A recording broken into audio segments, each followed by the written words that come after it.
सिद्धान्तबाट प्रभावित भएर हामी विवाहमा बाँधिएका हौँ। त्यसैले गर्दाखेरि हाम्रो सिद्धान्त एउटै छ, हाम्रो उद्देश्य एउटै छ, हाम्रो गोल एउटै छ। त्यसैले गर्दाखेरि हाम्रो सानोतिनो कुरामा त्यस्तो चाहिँ हुँदैन। अहिले नेपाली समाज निकै नै वेस्टर्न भइसकेको छ। विवाह गर्नुभन्दा अगाडि नै लिभिङ रिलेसनसिपमा बस्ने हैन, त्यो प्रवृत्तिहरू बिस्तारै बिस्तारै डेभलप हुँदै गइरहेको छ। के लाग्छ, विवाह गर्नुभन्दा अगाडिदेखि नै बस्ने प्रवृत्ति नेपालमा बढ्दै गएको छ? यहाँलाई यो समाज, यो प्रकृतिले समाजलाई कतितिर मोडिरहेको छ जस्तो लाग्छ? हामीले हेर्ने हो भने यो कुराहरू एकदम नराम्रो हो। किनभनेदेखि हाम्रो संस्कृतिले पनि यो कुरालाई राम्रो मान्दैन, हाम्रो धर्मले पनि मान्दैन, हाम्रो सामाजिक सोसियल नर्म्सले पनि यसलाई राम्रो मान्दैन। भनेदेखि एउटा व्यक्तिगत एउटा हिसाबले पनि हामीले एउटा चारित्रिक हिसाबले पनि हेर्ने हो भने अब यसलाई हामीले राम्रो भन्न सक्दैनौँ। त्यसले गर्दाखेरि अहिले यो किसिमको कुराहरूमा अहिले यतिसम्म विकृति बढिसक्यो कि अब यो पश्चिमी राष्ट्रमा केटाकेटा बिचमा विवाह हुने, केटीकेटी बिचमा विवाह हुने अथवा चाहिँ विभिन्न किसिमका सम्बन्धहरू अहिले विकास हुने कुराहरूले नेपालमा पनि अहिले विभिन्न किसिमका प्रभाव पाइरहेको छ।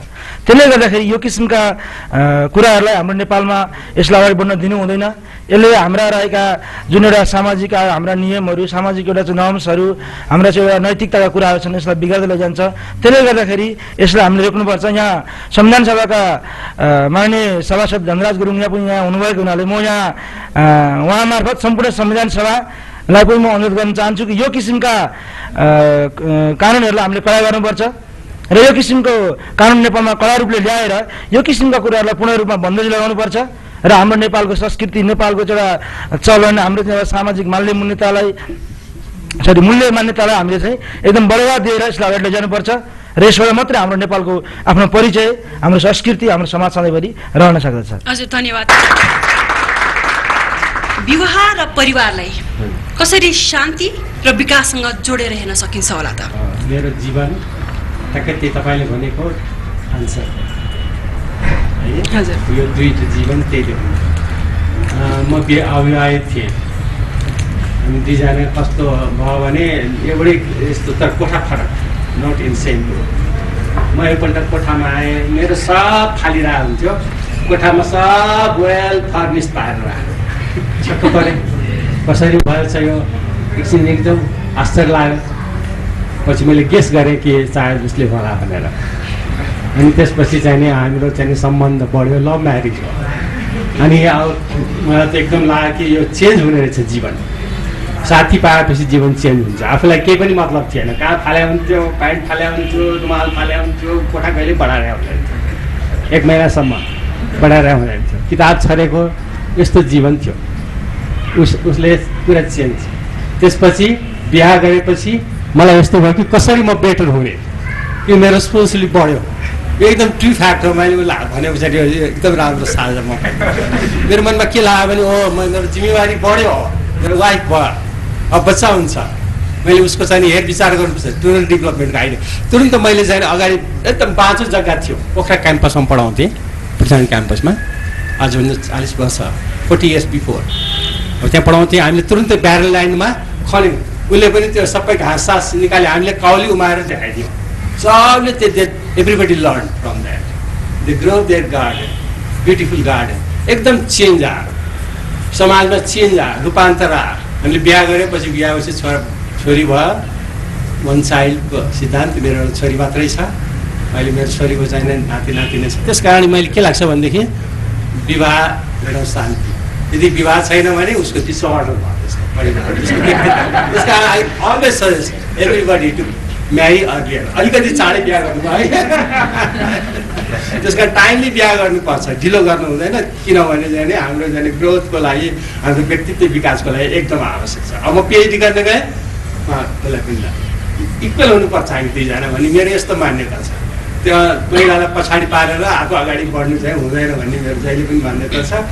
यसरी बुझ्दछु नेपाली समाजको सेवा, जनताको सेवा, राष्ट्रको सेवा गर्नु राजनीति हो। त्यस कारणले गर्दाखेरि पनि मैले चाहिँ नि राष्ट्रको सेवा गर्नको लागि, चाहिँ जनताको सेवा गर्नको लागि, समाजको सेवा गर्नको लागि मैले आफ्नो सम्पूर्ण समय चाहिँ त्यतापट्टि दिनुपर्ने हुँदाखेरि पनि मेरी श्रीमतीले चाहिँ नि घर व्यवहारमा सबै कुरा मैले कुनै पनि सायद चाहिँ मलाई लाग्छ घरमा ढलेको सिनको पनि ठाडो पार्दैन भन्ने एउटा उखान छ। त्यस्तै मैले ढलेको सिनको पनि ठाडो पार्न भ्याएको छुइनँ। तथापि मेरी श्रीमती साँच्चीकै मैले घ्या मात्र भने होइन, यो यहाँले अघि भन्नुभएको जस्तो कुरा होइन। वास्तवमा चाहिँ नि वास्तवमै भन्नुपर्दाखेरि साँच्चीकै मेरो अनुभूत र जिन्दगीको यात्रामा मेरी श्रीमती नभएको भए, ज्योति गुरुङ नभइदिएको भए सायद धनराज गुरुङ यो ठाउँमा आइपुग्ने थिएन। सभासद हुनुहुन्छ। अब अहिले देशमा संविधान, शान्ति, विकासको चर्कदो आवाज छ, सडकमा जनताहरू पनि उर्लिरहेका छन्। घरमा पुग्दा चाहिँ आफ्नो श्रीमतीले संविधानको कुरा गर्नु भएको छैन? वास्तवमा चाहिँ नि मेरी श्रीमती पनि जनताभन्दा बाहिर पर्दिनन् भन्ने मलाई लाग्छ। त्यसैले चाहिँ मेरो लाइफ पार्टनर हो, तथापि उनीसँग अधिकार छ, मेरी श्रीमतीसँग त्यो अधिकार छ, संविधान समयमा आओस्, शान्ति मुलुकमा छाओस् भन्ने एउटा शिक्षित नागरिकका हैसियतले मलाई सधैँ घचघचाइरहन्छन्। यो शान्ति हुनुपर्दछ र संविधान पनि समय आउनुपर्दछ भन्ने कुरामा मेरी श्रीमतीले मलाई सधैँ चाहिँ घचघच्याउने काम गर्छिन् र चाहिँ त्यसले मलाई एउटा मेरो यो राजनीतिक यो अहिलेको क्षेत्रमा संविधान र शान्तिको प्रक्रियाका सन्दर्भमा मलाई मेरी श्रीमतीको 30 शब्दहरूले वचनहरूले मलाई इन्करेज गरिराखेको छ मलाई वास्तवमा। अब अहिले जनताहरूले त सबै सभासदहरूलाई गाली गरिरहेछन्, दुःख लाग्दैन आफ्नो श्रीमानलाई कसैले गाली गरिरहेछ, मुर्दाबाद भनिरहेछ, के भनिरहेछ, कतिको दुःख लाग्छ हजुरलाई? दुःख लाग्नु भन्दाखेरि पनि सबै नेता एउटै हुँदैनन्। सबैलाई गाली गरेको, अब उहाँ नेताहरूलाई गाली गरेको उहाँलाई नै गाली गरेको भन्ने म ठान्दिनँ होइन। त्यो त गाली नै गर्नुपर्छ। जनताले नघचघचाइकन त उहाँहरू त घचघचिनु हुन्न होइन, अगाडि बढ्नुहुन्न। गाली गर्यो भन्दैमा म त त्यति चित्त दुख्दैन। हजुर, एकै रथका दुई पाङ्ग्रा भन्छन्, उहाँ चाहिँ अलिकति बलियो पाङ्ग्रा नै पर्नु भएछ। हजुर, अब हाम्रा कपलहरूसँगको question answer round, first round चाहिँ यिनै सकिएको छ। तपाईँहरूको मध्ये कसैको प्रश्न छ भने कृपया राख्न सक्नुहुनेछ। नमस्कार, मेरो नाम पूर्ण प्रसाद कोइराला, नारायण नगरपालिका 1 दैलेख। हाल म काठमाडौँमा बसोबास गरिरहेको छु र मेरो प्रश्न डाक्टर साहबलाई छ। र डाक्टर साहबले अघि आफ्नो जीवन कथा सुनाउँदै गर्दा मैले श्रीमतीलाई सहयोग गर्ने सन्दर्भमा मैले धोइ पखाली गरेका कपडाहरू सुकाउँदै गर्दा कसैले जोइ टिङ्ग्रे भन्ने, कसैले विभिन्न किसिमका लान्छनाहरू लगाए।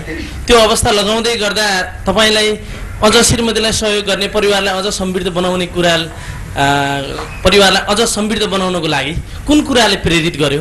यो जो प्राज्ञिक समूह हुन्छ, म मात्रै होइन, देशको प्राज्ञिक बुद्धिजीवी भनेको त्यही हो, जसले वरिपरिका कुराले केही असर गर्दैन, सामान्य कुराले, कुनै आलोचनाले केही असर गर्दैन। अब मैले भने म त करिकुलम डिजाइनर पनि हो, टेक्स्ट बुक राइटर पनि हो, जसको किताब प्रत्येक बच्चाको हातमा हुन्छ।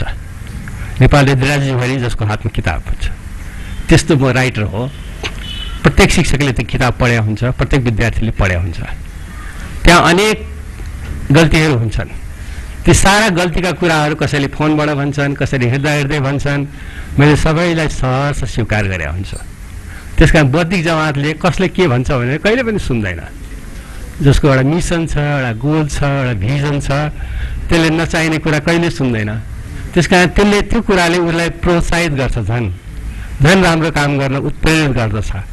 नभए त मैले त लेख्नै छोड्ने थिएन, तर म निरन्तर लागिरहेको छु, लेखिरहन्छु, जीवन पर्यन्त लेखिरहन्छु। मेरो वाइफले भने तिमी बिरामी पऱ्यो, तर आई डोन्ट केयर।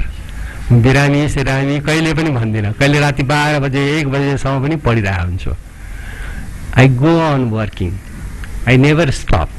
कहिले पनि म रोक्दिनँ। जहिले पनि निरन्तर बगिरहने मान्छेलाई कहिले कुनै कुराले रोक्न सक्दैन। अर्को क्वेसन प्लिज। नमस्कार। Namaste. Hello everyone. My question. The question I wanted to ask was, do you feel like there's a difference between your marriage, as far as how it relates to you being from America and your wife being from Austria, and the marriages that are normally in America, like American citizens? Do you feel like there's a difference between your marriages and the marriages? Yeah, thank you, Bobby. The short answer is yes. Actually, there's a big difference, but I think the more important issue is why. All of my other brothers, the other three, have been married and divorced. Ours is the only marriage in my family that has lasted. We had the same parents, same culture, same upbringing.